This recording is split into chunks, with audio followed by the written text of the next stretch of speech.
Hey guys, welcome back again to open study solution. तो आज हम लोग करेंगे क्लास 10th का चैप्टर फर्स्ट, जो कि है फिजिक्स का, और उसका नाम है लाइट। और हम चाहेंगे कि हमेशा हर एक वीडियो में आपके एक चैप्टर कवर हो, तो वीडियो में लास्ट तक बने रहिएगा इस चैप्टर को देखने के लिए। और वीडियो अगर ज़्यादा लंबी होती है तो फिर इसके 2 पार्ट्स आएंगे। ओके, तो सबसे पहले हम लोग पढ़ लेते हैं, और ये नोट्स के फॉर्म में है बिकॉज डिटेल्ड क्लास करवा पाना बहुत ही ज़्यादा मुश्किल है। लेकिन एक बात की गारंटी है कि आपको चैप्टर बहुत अच्छे से समझ में आएगा, और आपकी क्लियरिटी आपकी 90% आपको इस चैप्टर में मिल जाएगी इसको देखने के बाद। तो वीडियो में लास्ट तक बने रहिएगा, और जो लोग चैनल पे पहली बार विजिट कर रहे हैं प्लीज़ सब्सक्राइब कर लेना और वीडियो को लाइक कर देना, क्योंकि नोट्स बनाने में भी बहुत मेहनत लगती है यार। चलिए हम लोग स्टार्ट करते हैं सबसे पहले। और कुछ लोग डर जाएंगे कि ये इंग्लिश में लिखा हुआ है, तो इस बात से ना डरें। अगर आप इंग्लिश मीडियम के हैं तो आपके लिए वेल एंड गुड। अगर आप हिंदी मीडियम के भी हैं तो आपके लिए भी बहुत अच्छे से अंडरस्टैंडिंग आपको मिलेगी, बहुत अच्छे से समझ आएगा। और मैं सारी चीज़ें हिंदी में भी कवर करके चलूँगा, तो वीडियो में सबसे पहले लास्ट तक बने रहिएगा। चलिए स्टार्ट करते हैं। सबसे पहले लाइट क्या होता है? लाइट एक फॉर्म ऑफ एनर्जी है, मतलब एक प्रकार का ऊर्जा का स्रोत है। ओके, एक प्रकार का ऊर्जा, जैसे उसको हम लोग बोल सकते हैं एक प्रकार का ऊर्जा है, एक प्रकार का एनर्जी है। Okay, that's give U A sensation of vision, जिसके वजह से हम लोग देख पाते हैं। मान लीजिए लाइट नहीं रहेगा तो फिर आप कुछ भी देखेंगे कैसे? मान लीजिए एक रूम में लाइट बंद कर दिया जाए रात के टाइम पे, फिर आपको कुछ भी नहीं दिखेगा। And everything is happening because of light. सारी चीज़ें लाइट के वजह से ही तो दिखती हैं हमें। यहाँ पे कुछ पॉइंट्स हैं। It is a form of electromagnetic radiation, इसी का एक फॉर्म है। And second, disturbance produce in a wave is in perpendicular direction to the direction of propigation of wave. जो भी डिस्टर्बेंस प्रोड्यूस होती है जो भी वेव में, वो परपेंडिकुलर होती है। जो डायरेक्शन होता है वो डायरेक्शन ऑफ प्रोपिगेशन होता है। मान लीजिए जो वेव है, वेव ऐसे चलता है, तो इसी के ऐसे चलता है वेव, ठीक है। तो ये जो प्रोपिगेशन होता है उसी की परपेंडिकुलर होती है। ओके, होप आपको समझ में आया होगा। लाइट का डेफिनेशन वगैरह एग्जाम में नहीं देता है। ओके, तो बस आपके अंडरस्टैंडिंग के लिए है। अब कुछ सोर्सेज ऑफ लाइट है, जैसे ल्यूमिनस एंड नॉन ल्यूमिनस है। ओके, तो ल्यूमिनस वो होते हैं जिसके पास अपनी लाइट होती है, सिंपल क्लियर कट भाषा में, जिनके पास अपनी लाइट हो, यहाँ पे अपनी लाइट हो, ठीक, उन्हें हम लोग ल्यूमिनस बोलते हैं। और जिनके पास अपनी लाइट नहीं हो उन्हें हम नॉन ल्यूमिनस बोलते हैं। ओके, अपनी लाइट, इतना तो आप समझ ही जाओगे। अब अपनी लाइट किसके पास है? मान लीजिए जैसे सन के पास अपनी लाइट है, मून जो है वो सन से लाइट लेता है, तो उसके पास अपनी लाइट नहीं है। तो जैसे एग्जांपल में ले लें, जैसे सन हो गया, स्टार्स हो गए, स्टार्स के पास अपनी लाइट्स होती हैं क्योंकि स्टार सन से लाइट नहीं लेते हैं, एटसेट्रा। एंड नॉन ल्यूमिनस क्या होते हैं? जिनके पास अपनी लाइट नहीं होती है। तो जैसे मून हो गया, फिर बुक हो गया, टेबल हो गया। बुक और टेबल के पास अपनी लाइट तो है नहीं, जब तक उस पर लाइट जाएगा नहीं तब तक आपको वो चीज़ दिखेंगी नहीं। ओके, लेकिन ऐसे सन के केस में नहीं होता है, सन का अपना खुद का लाइट है। ओके, होप आपको एक क्लियर हो गया। मतलब जो चीज़ आपको लाइट की वजह से देखनी पड़े वो नॉन ल्यूमिनस होगी, और जो चीज़ आपको ऐसी ही दिखाई दे दे वो सब ल्यूमिनस होती है। अब रेज ऑफ लाइट क्या होती है? अब रेज ऑफ लाइट मतलब क्या होगी? प्रकाश की किरणें। Okay, the linear path joining the one point from where light wave propagates to another is called ray of light. मान लीजिए यहाँ से एक रे ऑफ लाइट आ रहा है, ठीक है, और ये ऐसे लाइट आ रहा है, फिर यहाँ पे आप खड़े हो, यहाँ पे लेट भी आपको दिखी आए ऐसे लाइट। अब यही क्या होती है कि जो आपको दिख रही है एक लीनियर पाथ ज्वाइन कर रही है, एक रास्ते से होकर आ रही है।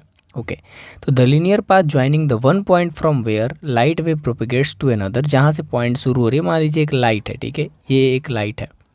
अब यहाँ पे आप इसे देख पा रहे हो, तो ये एक लाइन आपको क्रिएट कर रही है, तभी आपको दिख पा रहे हैं। देखिए, light wave propagates to another is called ray of light. Okay, तो ऐसी ही सारी चीज़ें क्लियर होती हैं। अब मीडियम क्या होता है? अब जैसे मान लीजिए मीडियम क्या होता है? The substances through which light propagates और tries to do so is called medium. जैसे मान लीजिए मीडियम बहुत सारे होते हैं। अब मान लीजिए लाइट जल रहा है, उसके आगे हम एक वुड स्लैब, यानी कि मान लीजिए एक लकड़ी का एक चौकोर भाग वहाँ पे रख दें लाइट के सामने, तो वहाँ से लाइट पास नहीं हो पाएगा। ओके, लेकिन अगर वही ग्लास स्लैब हो, मतलब कि ग्लास का कुछ कटा हुआ भाग हो, तो वो आपको दिखाई वहाँ पे दे देगा। तो इस तरह से चीज़ों को कुछ डिफ़ाइन किया गया है और डिस्ट्रीब्यूट किया गया है 3 पार्ट में। जैसे ट्रांसपेरेंट होता है, ओके, एंड ट्रांसल्यूसेंट होता है, एंड ओपेक होता है। ट्रांसपेरेंट वो चीज़ें होती हैं जिनमें लाइट इजीली पास आउट हो जाता है। जैसे मान लीजिए नॉर्मल आपका एयर हो गया, ठीक है, एयर यहाँ पे हम लिख देते हैं, सॉरी, एयर, यहाँ पे आपका जो लाइट है आराम से ईजिली पास हो जाएगा, ठीक है।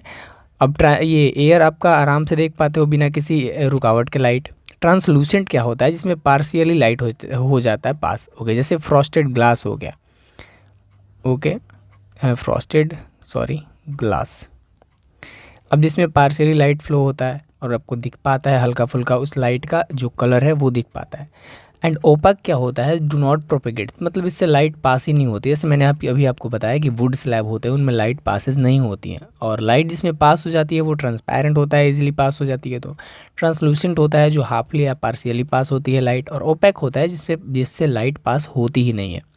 तो होप आपको मीडियम ऑफ लाइट तो डेफिनेटली क्लियर हो गया होगा। चलिए आपको आगे कुछ दिखाते हैं।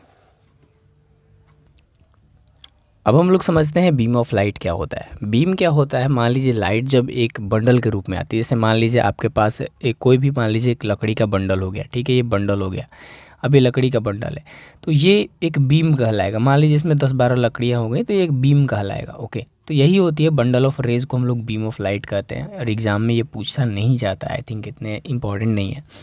तो इस 3 प्रकार के होते हैं। पैरेलल होते हैं, जैसे मान लीजिए कोई लाइट रेज आ रही है एकदम डायरेक्ट पैरेलल आ रही है। कुछ कन्वर्जेंट रे होती है, कन्वर्जेंट मतलब होता है सिकुड़ना। ओके, अब कन्वर्ज करता है लाइट, मान लीजिए ये लाइट हो गया, तो यहाँ से लाइट अगर पास करेंगी तो ये सारी चीज़ें यहाँ पे जाके सिकुड़ जाएंगी, समझे। तो ये सारी चीज़ें मैंने इसलिए इसे दर्शाया है कि ये जो कन्वर्ज करता है, आगे हम लोग पढ़ेंगे कन्वर्जिंग मिरर में या फिर डाइवर्जिंग मिरर में, उसमें आपको ये सारी चीज़ें समझ में आ जाएंगी। एंड डाइवर्जेंट होता है जो लाइट को ऐसे स्प्लिट करता है, स्प्रेड करता है, ठीक है, ये लाइट को कंजर्व करता है और ये लाइट को स्प्रेड करता है। जैसे मान लीजिए एक टॉर्च का एग्जांपल है, तो टॉर्च यहाँ से अगर आपका जलता है तो टॉर्च जो है वो लाइट को स्प्रेड करता है। सिंपल, ये 3 तरह के होते हैं, पैरेलल, कन्वर्जेंट एंड डाइवर्जेंट। अब ये जो आपका टॉपिक है रिफ्लेक्शन ऑफ लाइट, ये बहुत ज़्यादा इंपॉर्टेंट है, बहुत ही ज़्यादा। अब इसमें 2 प्रकार के होते हैं रिफ्लेक्शन। जैसे एक रेगुलर रिफ्लेक्शन होता है, मान लीजिए स्मूथ सरफेस है, एक स्मूथ सरफेस है, एंड यहाँ पे जो लाइट आ रही है जैसे ये इंसिडेंट रे है, ठीक है, इंसिडेंट रे, अब यहाँ से आई इंसिडेंट रे, यहाँ से रिफ्लेक्ट कर गई। ओके, अब इंसिडेंट रे यहाँ से आ रही है, ये नॉर्मल लाइन है, ये तो मालूम ही होगा इतना आपको, और ये रिफ्लेक्ट कर रही है। तो प्लेन जो सरफेस है वो प्लेन है, तो आपका जो रिफ्लेक्शन होगा वो भी प्लेन ही होगा। जब प्लेन स्मूथ पे कोई भी चीज़, मान लीजिए एक दीवार है, दीवार पे आप बॉल फेंक रहे हो तो वो डायरेक्ट रिटर्न करेगा यहाँ पे। अगर आप जिस फोर्स से फेंक रहे हो, मान लीजिए आप यहाँ से फेंक रहे हो तो ऐसे बनेगा एंगल, यहाँ से फेंक रहे हो तो ऐसे बनेगा, ठीक है। तो ये स्मूथ सरफेस है तो आपको स्मूथ रिफ्लेक्शन मिलेगा। लेकिन इरेगुलर सरफेस है, यानी कि उल्टा सीधा, जैसे मान लीजिए आप चलते हो पत्थर वाले रास्ते पे, ठीक है, ये पत्थर वाले रास्ते पे है, इस पे आप चल रहे हो, ठीक है, तो आपका पैर हल्का फुल्का इधर जाएगा, हल्का फुल्का इधर लड़खड़ाएगा। ऐसा चीज़ आपने नोटिस किया होगा अगर कहीं चलते हो तो यही सेम कंडीशन होती है रिफ्लेक्शन ऑफ लाइट के इरेगुलर फॉर्म में। ओके, तो लाइट जैसे यहाँ पे आ रही है, अब यहाँ पे कुछ सिस्टम आपका बन गया, जैसे मान लीजिए ऐसा, तो लाइट जब यहाँ पे गिरेगी तो यहाँ से ऐसे रिफ्लेक्ट करेगी। अब यहाँ पे गिर रही है तो डायरेक्ट स्मूथली यहाँ पे रिफ्लेक्ट कर रही है, लेकिन यहाँ पे इस केस में रिफ्लेक्शन आपका स्मूथली नहीं होगा, यहाँ पे इरेगुलर होगा। अब रेगुलर और इरेगुलर मैंने इसीलिए यहाँ पे लिख दिया है, आपको इसकी वजह से इसको समझ आ जाएगा। तो ये पूछ सकता है रेगुलर और इरेगुलर में क्या डिफरेंसेस हैं या फिर कैसे होती हैं सारी चीज़ें वर्क करती हैं।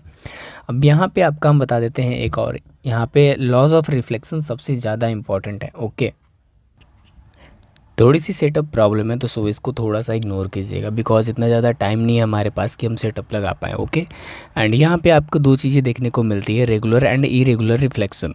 जैसे मान लीजिए मैंने अभी इसी बारे में बात करी आपसे, बाकी लॉज ऑफ रिफ्लेक्शन क्या होता है मैं आपको बताता हूँ। जैसे मान लीजिए ये एक नॉर्मल लाइन है, ओके, स्मूथ सरफेस है, मैंने पहले ही बता रखा है कि स्मूथ सरफेस कैसे होते हैं, प्लेन सरफेस होंगे, और यहाँ से आपकी इंसिडेंट लाइट आ रही है, ठीक है, इंसिडेंट रे जो आती है उसे इंसिडेंट बोलते हैं, जो आ रही है उसे इंसिडेंस, और जो जा रही है उसे रिफ्लेक्टेड रे। ओके, अब ये इंसिडेंट रे आ रही है, रिफ्लेक्ट कर रही है यहाँ से, इस पॉइंट को हम लोग बोलेंगे नॉर्मल लाइन। नॉर्मल लाइन, ये जो आपको दिख रहा होगा यहाँ पे, ये नॉर्मल लाइन है आपका, ठीक है, ये आपका मीट होता है इस पॉइंट पे, ये आपका पॉइंट ऑफ मिटेशन कहलाता है, ठीक है। तो इसके जो रिफ्लेक्शन है उसके 2 लॉस हैं। ओके, फर्स्ट लॉज हमारा कहता है कि एंगल ऑफ इंसिडेंस जो होता है वो always equal to angle of reflection होता है। आप मेज़र करके भी देख लो, जैसे मान लो ये 90 डिग्री है, अब ये देखो मान लो 45 डिग्री के एंगल पे बना हुआ है, तो ये भी 45 डिग्री के एंगल पे ही बना हुआ है, तो दोनों जो है वो इक्वल है, देखने से भी आपको पता चल रहा है।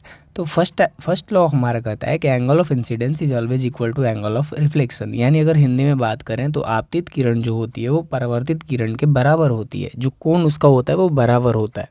ओके, भाई आपको लिख देता हूँ मैं यहाँ पे, फर्स्ट जो हमारा है angle of incidence is always equal to angle of reflection यहाँ पे। ओके, तो फर्स्ट लॉ है हमारा angle of incidence is always equal to the angle of reflection। Okay, clear. अब सेकंड लॉ हमारा क्या कहता है, देखिए सेकंड लॉ यहाँ पे समझते हैं, फिर हम आपको लिख के यहाँ पे दिखा देंगे। सेकंड लॉ हमारा कहता है the angle of incidence, first तो हमारा हो गया angle of incidence is equal to angle of reflection. Second कहता है कि द इंसिडेंट रे, यानी कि जो इंसिडेंट रे उधर से आ रही है, the incident ray the normal eight A point of incident and the reflected रे। ओके, जैसे जो आपतित किरण है, जो ये जो नॉर्मल लाइन है और ये रिफ्लेक्टेड रे यानी ये जो परावर्तित किरण है, ये तीनों एक ही बिंदु पर लाई करती है, यानी एक ही बिंदु पर मिलती है। ओके, अब यहाँ पे आपको लिख के भी मैं समझा देता हूँ ये सारी चीज़ें। जैसे इंसिडेंट रे, द इंसिडेंट रे normal at the point of incidence and the reflected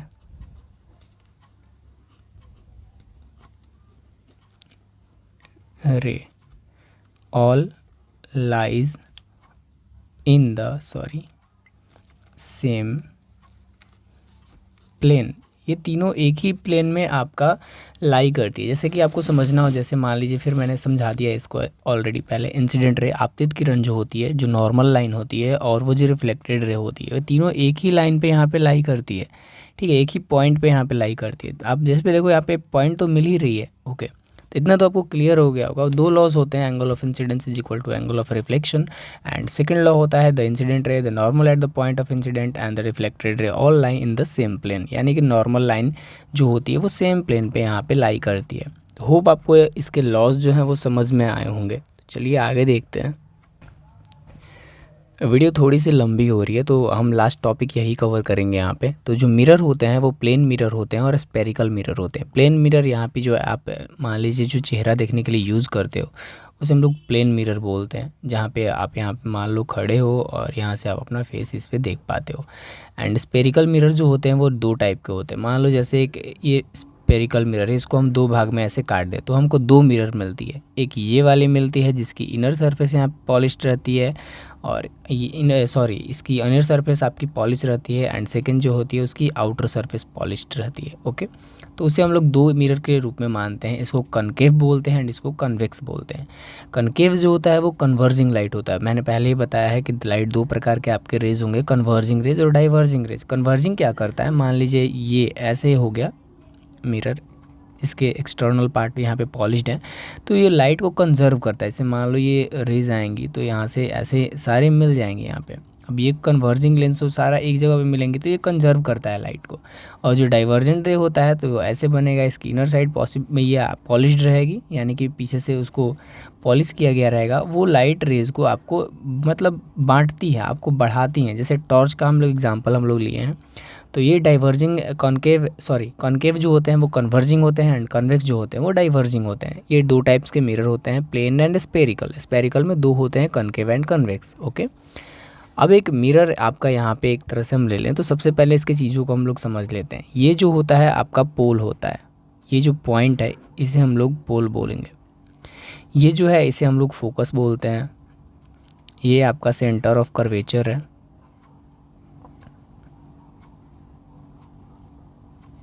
and ये जो है वो आपका प्रिंसिपल एक्सिस है। ओके, तो ये जो प्रिंसिपल एक्सिस है, प्रिंसिपल एक्सिस, और यहाँ पे मिरर जो है आपका M1 एंड M2 एक मिरर है। ओके, और ये कौन सा मिरर है, आप एक तरह से गौर करो, ये वाला, ये कन्वर्जिंग मिरर है। ओके, इससे रिगार्डिंग एक बहुत ही इंपॉर्टेंट फार्मूला है F is equal to R by two. बहुत ही ज़्यादा इंपॉर्टेंट है, बहुत ज़्यादा न्यूमेरिकल्स में आपको पूछा जाने वाला है ये। और ये ऐसा क्यों होता है, जो एफ होता है वो रेडियस का आधा होता है, ऐसा तो जानते हैं आप। रेडियस क्या है, देखिए यहाँ पे सेंटर ऑफ कर्वेचर से लेकर के पोल के डिस्टेंस को हम लोग रेडियस बोलते हैं, रेडियस ऑफ कर्वेचर। अब जो फोकस होता है, अब इसको मेज़र करो आप, तो ये आधा और ये आधा मिल के दोनों बने, यानी कि C F is equal to F P. मान लीजिए C F is equal to C F plus F P is equal to C P. मान लो ये हम लिख दिया C F plus F P is equal to C P. अब जो एफ़ है यहाँ पे, एफ़ देखो, अब इसको एफ़ अगर निकालना होगा तो हम क्या करेंगे, एफ़ हम माइनस करेंगे किस में, मान लीजिए सी पी में माइनस करते हैं पी एफ को, तो हमारा एफ पी निकल जाएगा। ठीक है, तो ये जो फोकस होता है वो क्या होगा आपका, सेंटर ऑफ कर्वेचर से पोल तक के डिस्टेंस के आधा में होगा ये। F is equal to R, R जो है वो आपका टोटल है उसके हाफ में होगा, यानी कि F is equal to R upon two. इसके रिगार्डिंग एक न्यूमेरिकल है, वो न्यूमेरिकल हालांकि एग्जाम में पूछा जाता है नहीं, लेकिन अगर आप बोलोगे तो हम उसको भी न्यूमेरिकल आपको बता करके आपको दिखा देंगे कैसे बनते हैं वो न्यूमेरिकल्स। थोड़े से एग्ज़ाम प्रैक्टिसेस भी ज़रूरी हैं। हम लोग साइन कन्वेंसन अब समझ लेते हैं, क्योंकि बहुत ज़्यादा इंपॉर्टेंट है sign convention. Sign convention simply आपको एक चीज़ समझनी है कि जो भी राइट में आएगा, इधर राइट में आएगा वो पॉजिटिव रहेगा, अपवर्ड में जाएगा वो भी पॉजिटिव रहेगा, जो लेफ़्ट में जाएगा या फिर डाउनवर्ड में जाएगा ये दोनों नेगेटिव रहते हैं। बस इतनी चीज़ें आपको क्लियर माइंड में रखनी है। यहाँ पे जैसे देख लो, ये आपका एक मान लीजिए मिरर हो गया, इसके राइट साइड में जो भी चीज़ें जा रही हैं वो पॉजिटिव हैं, अपर साइड में जा रही हैं वो भी पॉजिटिव हैं, जो डाउनवर्ड आ रही हैं वो निगेटिव हैं, एंड जो लेफ़्ट साइड में आ रही हैं वो भी निगेटिव है। इसे हम लोग साइन कन्वेंसन बोलते हैं। अब ये क्यों ज़रूरी है, अब ये जो आपको न्यूमेरिकल में दे देगा कि जो ऑब्जेक्ट है वो मिरर से 10 मीटर के लेफ़्ट में स्थित है, यानी कि सिचुएटेड है, तो अब आप वहाँ पे जो न्यूमेरिकल का जो वैल्यू प्लेस करोगे वहाँ पे -10 लिखोगे। ओके, समझे ये बात। तो यही माइनस जो होता है और प्लस होता है, ये आपका साइन कन्वेंसन वहाँ पे बहुत ज़्यादा इंपॉर्टेंट रोल प्ले करता है, क्योंकि साइन की वजह से आपकी जो टोटल न्यूमेरिकल है वो रॉन्ग हो जाती है, गलत हो जाती है। ओके, अब हम लोग देखते हैं मिरर फार्मूला। मिरर फार्मूला बहुत ही सिंपल है, 1/v + 1/u = 1/f। हम लोग समझ लेते हैं, v जो होता है वो आपका इमेज डिस्टेंस होता है, यानी कि जो आपकी इमेज है वो जो मिरर है उससे आपकी इमेज की डिस्टेंस कितनी है। ओके, व्यू जो है वो ऑब्जेक्ट डिस्टेंस है। मान लीजिए ये इमेज है, इसकी ऑब्जेक्ट यहाँ पे बन रही है, ठीक है, तो इसकी ऑब्जेक्ट डिस्टेंस कितनी है तो उसको u बोलेंगे, and f = focal length. Okay, तो 1/v + 1/u = 1/f। और ऐसा बहुत ही ईजी होता है। इस पर हम न्यूमेरिकल जब करेंगे तो आपको हम समझा देंगे कैसे ये फार्मूला वर्क करती हैं। अभी बस आप इतना याद रखो, 1/v + 1/u = 1/f। And last but not least, linear magnification. अब लीनियर मैग्नीफिकेशन क्या होता है, HI/HO। अभी क्यों मैंने यहाँ पे लिखा है, HI मतलब होता है हाइट ऑफ इमेज, यानी कि जो आपकी इमेज है उसकी height upon height of object. Okay, यानी कि इमेज हाइट अपॉन में ऑब्जेक्ट हाइट, वही आपका लीनियर मैग्नीफिकेशन होता है। ओके, बस इतना आप याद रखो। जब हम न्यूमेरिकल्स करेंगे उस टाइम पे हम आपको बताएंगे कि इसके क्या यूजेस हैं। ओके, तो वीडियो बहुत लंबी हो रही है, तो आज के इस वीडियो में इतना ही। हम आपको अगले वीडियो में इसके पार्ट 2 में आपको कवर कराएंगे ये पूरा चैप्टर और कुछ न्यूमेरिकल्स भी। तो वीडियो को स्किप मत कीजिएगा, बिल्कुल पूरा वीडियो देखिएगा, डेफिनेटली आपको समझ में आएगा। नहीं समझ आए तो 2 बार देखिए, लेकिन आपको ये सारी चीज़ें याद रहनी चाहिए एग्ज़ाम के पॉइंट ऑफ व्यू से, क्योंकि आपके ऑब्जेक्टिव में भी इस टाइप के क्वेश्चंस पूछ लिए जाएंगे। जैसे मिरर फार्मूला डायरेक्ट पूछ लिया जाता है एग्ज़ाम में। ओके, तो thank you so much for watching this video till the end. अगले वीडियो में हम चैप्टर इसके अगले पार्ट को कवर करेंगे और कुछ न्यूमेरिकल्स भी कवर करेंगे। Thank you so much guys.